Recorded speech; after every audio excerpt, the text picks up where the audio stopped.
नमस्कार, आप देख रहे हैं न्यूज़ 18 राजस्थान। आपके साथ मैं हूं अनिता सिंह और स्वागत है आप सभी का शहर दिन भर में। बुलेटिन में आज सबसे पहले बात बदजुबान नेताओं की करेंगे और साथ ही बताएंगे कि किसान हिदायत देते हुए कहा है और किसने हिदायत देते हुए ये कहा है कि नेताजी जुबान संभाल के। फिर आपको दिखाएंगे किसानों का दर्द दिल जो अपनी समस्याओं को लेकर दर दर भटक रहे हैं और जिम्मेदार हैं कि लापरवाही की नींद सो रहे हैं। फिर दिखाएंगे कि चुनावी समर में कितनी एक्टिव है खाकी, क्या कुछ है उसकी तैयारियां जो काले धन पर स्ट्राइक करेंगी। फिर दिखाएंगे कि कैसे बढ़ते पारे ने अप्रैल में बवाल मचा दिया है जिसके कारण जल पर गदर मचा हुआ है। वहीं बात एक कवि की करेंगे जिसने प्रधानमंत्री से मदद की गुहार लगाई है। आखिर क्यों, बताएंगे आपको। और फिर दिखाएंगे पोस्टर में मासूम अपील। तो कहीं जाइएगा नहीं, बने रहिए हमारे साथ, देखते रहिए शहर दिन भर।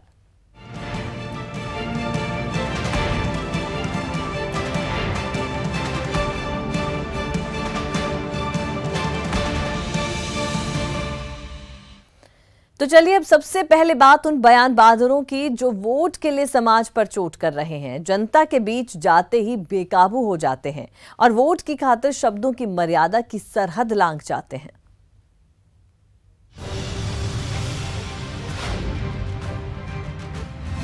धर्म के नाम पर मायावती की माया। मुस्लिम समाज के लोगों को मैं ये बताना चाहती हूँ, आप लोगों को अपना वोट बांटना नहीं है, बल्कि आप लोगों को एक तरफा अपना वोट बीएसपी के लोगों को, बीएसपी के यानी कि समाजवादी पार्टी और आरएलडी के उम्मीदवारों को ही देकर तो आप लोगों को इन्हें कामयाब बनाना है।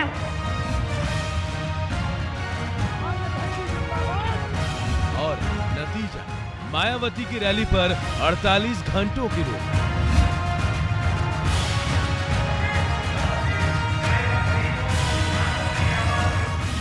योगी ने शब्दों की लांघी मर्यादा। सपा बसपा को अली पर विश्वास है, हमें भी बजरंग बली पर विश्वास है। और नतीजा, योगी आदित्यनाथ की रैली पर 72 घंटों की रोक।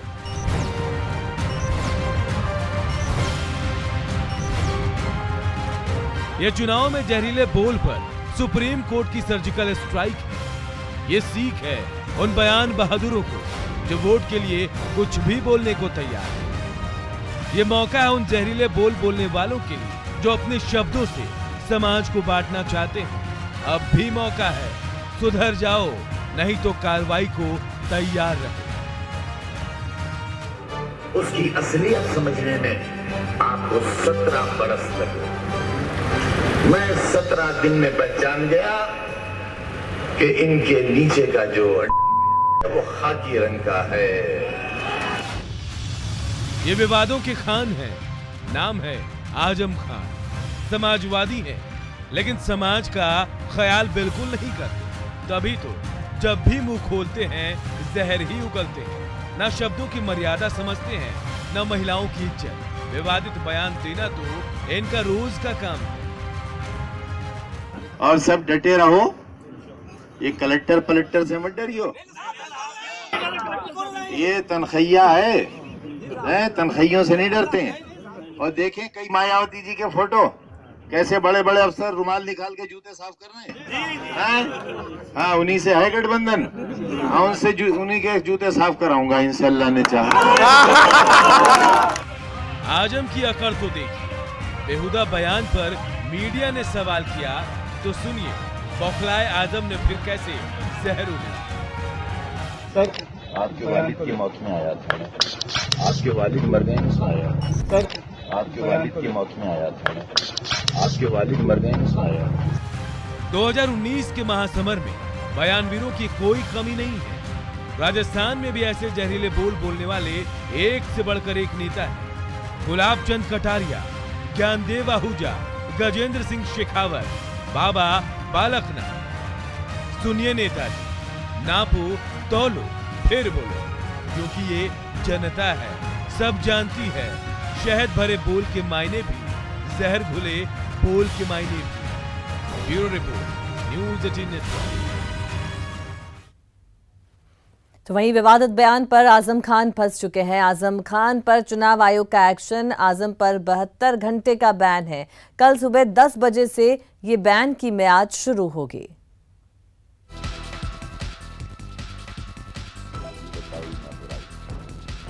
तो वहीं आपको बता दें कि रामपुर से बीजेपी की प्रत्याशी जयाप्रदा पर उन्होंने विवादित बयान दिया था और उसी के चलते चुनाव आयोग ने अब एक्शन लेते हुए आजम खान पर 72 घंटे का बैन लगाया है, जो कि कल सुबह 10 बजे से शुरू होगा।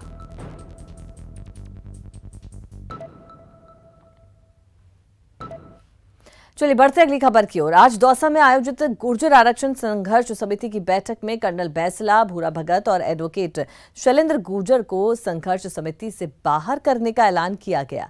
बैठक में समिति की नई कार्यकारिणी की जल्द घोषणा की बात भी कही गई। सूबे की गुर्जर सियासत में नया मोड़। गुर्जर संघर्ष से बैंसला बाहर। आरक्षण संघर्ष पर दो फाड़ गुर्जर। कर्नल बैंसला जी, भूरा भगत जी और शैलेंद्र सिंह तीनों को संघर्ष समिति से बर्खास्त किया जाता है। सुना आपने, किरोड़ी सिंह बैंसला बाहर। भूरा भगत पर भी गिरी बिरादरी की गाज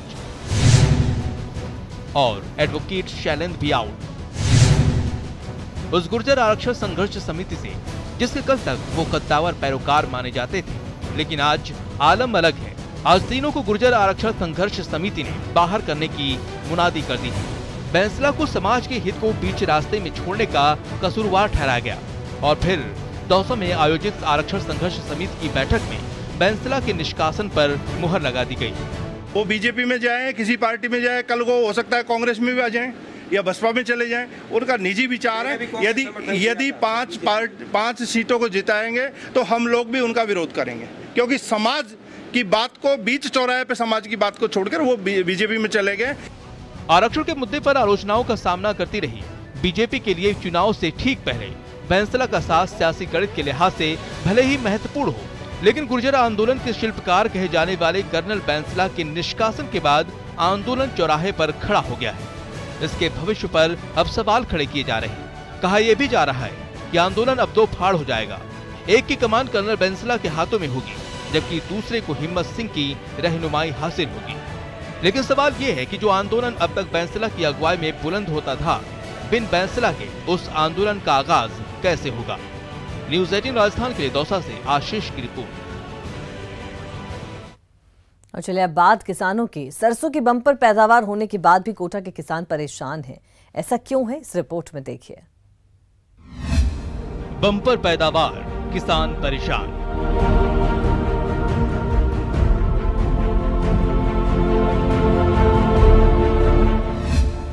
खरीद की नई व्यवस्था, जी का जंजाल।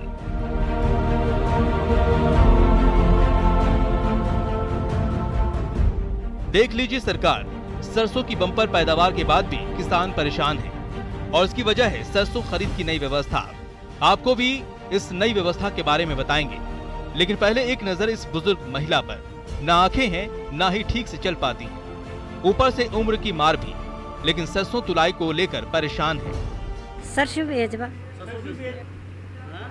8-9 बजे कहीं बैठे था, कहाँ आयो अद्धी का बाड़ा कोई ना परेशान हो बोझ, दूसरा का सारा का मनक को तो परेशान हो बोई दुनिया क्या सो नदी के दूसरा मनक लाया छ बेचारा परेशान हो बोई ना तो कहीं लगा दिया अंगूठा भी बार बार का एक अंगूठा ही ना हो। परेशान दूसरे किसान भी हैं। एक बार रजिस्ट्रेशन जो हो गया तो फर्जी कौन आएगा, तो बार बार में परेशानी करते हैं काश्तकारों को ये लोग। रजिस्ट्रेशन के टाइम बायोमेट्रिक का वो सत्यापन हो ही गया था, तो यहाँ बुलाने की क्या जरूरत थी भाई। जब वहाँ रजिस्ट्रेशन के टाइम पे बायोमेट्रिक का सत्यापन हुआ तो वो भी ओरिजिनली हुआ, फिर यहाँ कोई दूसरा आदमी तो आके सत्यापन करेगा ही नहीं। दरअसल किसानों की मांग है कि बायोमेट्रिक रजिस्ट्रेशन होने के बाद मंडी में बायोमेट्रिक मिलान में छूट दी जाए, ताकि बुजुर्ग किसानों को परेशानी से दो चार नहीं होना पड़े। अब बीजेपी भी इसे मुद्दा बना रही है। अभी आज ही 100-150 के आसपास किसान यहाँ खड़े हैं और सब ये अंगूठे के चक्कर में मशीनें पकड़ती नहीं है। बहुत सौ के तो अंगूठे में क्या है वो निशान मिट जाते हैं, जो वो पकड़ती नहीं है तो वो सुबह शाम तक चक्कर काटते हैं। ये मतलब कुल मिला के जो अंगूठा की जो करी है ना प्रक्रिया, ये बिल्कुल बेकार है, इसको तुरंत प्रभाव से बंद किया जाए। अब जान लीजिए कि आखिर सरसों खरीद के लिए गहलोत सरकार की नई व्यवस्था है क्या। ई मित्र केंद्र पर बायोमेट्रिक सत्यापन के बाद होगा किसानों का रजिस्ट्रेशन। खरीद केंद्रों पर निगरानी के लिए सीसीटीवी लगाए गए हैं। साथ ही खरीद केंद्रों पर निगरानी के लिए वीडियोग्राफी भी कराई जा रही है। खरीद के दौरान तुलाई के लिए इलेक्ट्रॉनिक कांटे का प्रयोग किया जाएगा। खरीद के दौरान मंडियों में कृषि सुपरवाइजर भी उपस्थित रहेंगे। साफ है मौसम चुनावी है और बीजेपी इसे मुद्दा बनाने की फिराक में है। कोटा से न्यूज़ 18 के लिए शाकिर अली की रिपोर्ट।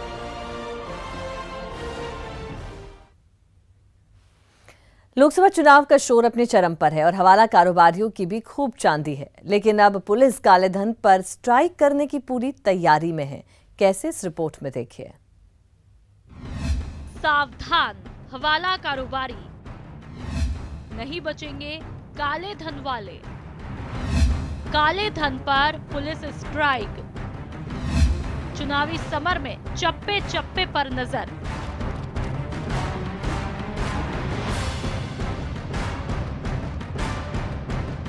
ये सियासी समर में वो काला कैश है जिसे पुलिस ने जब्त किया है। हवाला के जरिए हेराफेरी हो रही थी, लेकिन पुलिस की पैनी नजर से काला कैश छुप नहीं पाया और नाहरगढ़ पुलिस ने 14,50,000 रुपए के साथ एक शख्स को गिरफ्तार कर लिया। एक व्यक्ति से 14.5 लाख रुपए का कैश पकड़ा, जिसके संबंध में वो कोई संतोषप्रद जवाब नहीं दे पाया।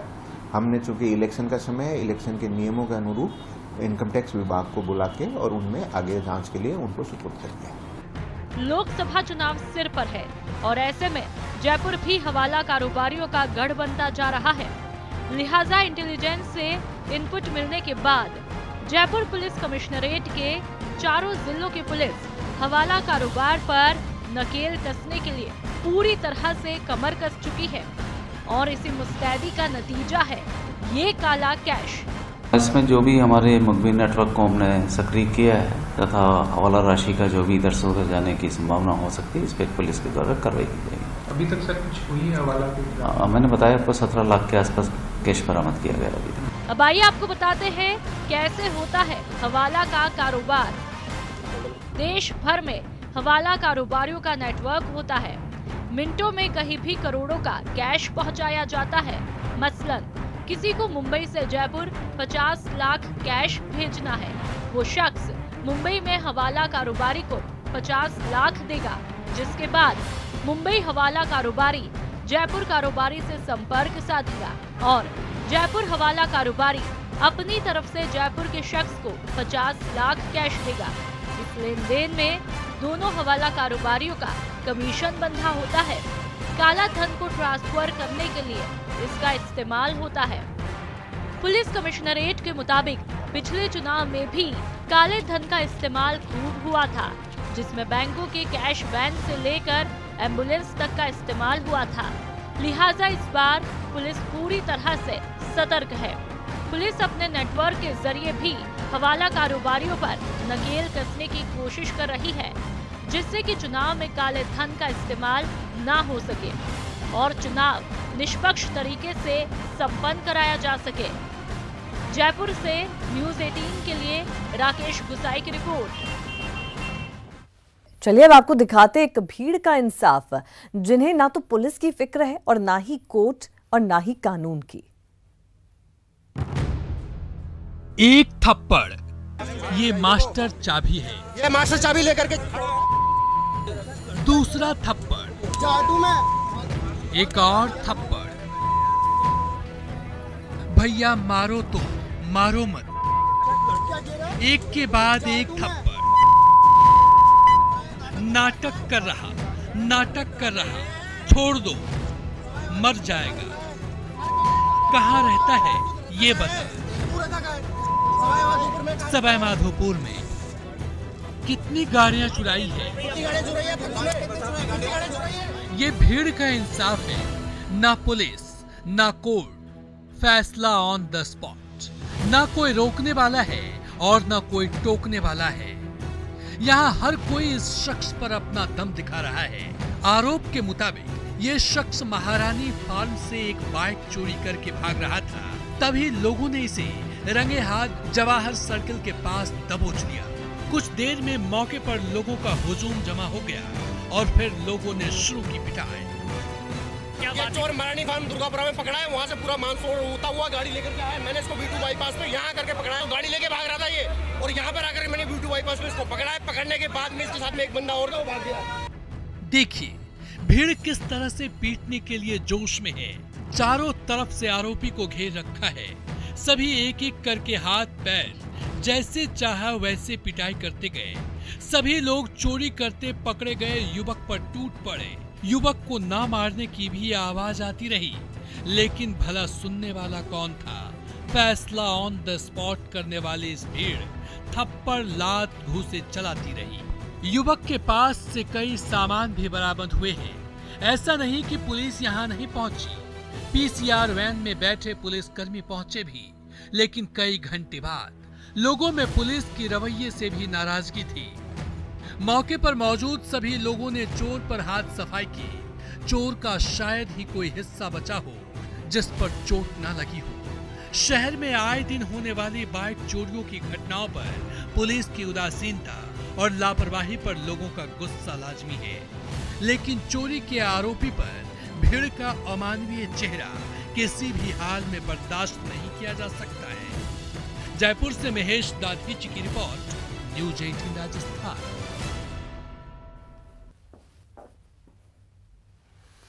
गर्मी आई परेशानी लाई। जी हां, अप्रैल आग उगल रहा है और पारा परवान चढ़ रहा है और इसके साथ ही बढ़ गई है पानी की परेशानी। कहीं नल में पानी आने का इंतजार है तो कहीं पानी सप्लाई पर संग्राम है। अप्रैल में पारा 40 पार है। पानी पर मचा हाहाकार।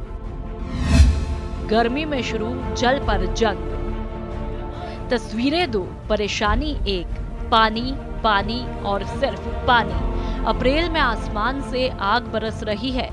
गर्मी का गदर शुरू हो गया। लोगों का गला सूख रहा है और जलदाय विभाग के अधिकारी कर्मचारी अपनी सीट से नदारद दिखाई दे रहे हैं। हताश निराश लोग बूंद बूंद पानी के लिए मरने मारने पर आमदा है। और ये हाल दौसा और चूरू का नहीं, कमोबेश पूरे प्रदेश का है। पहली तस्वीर दौसा की है।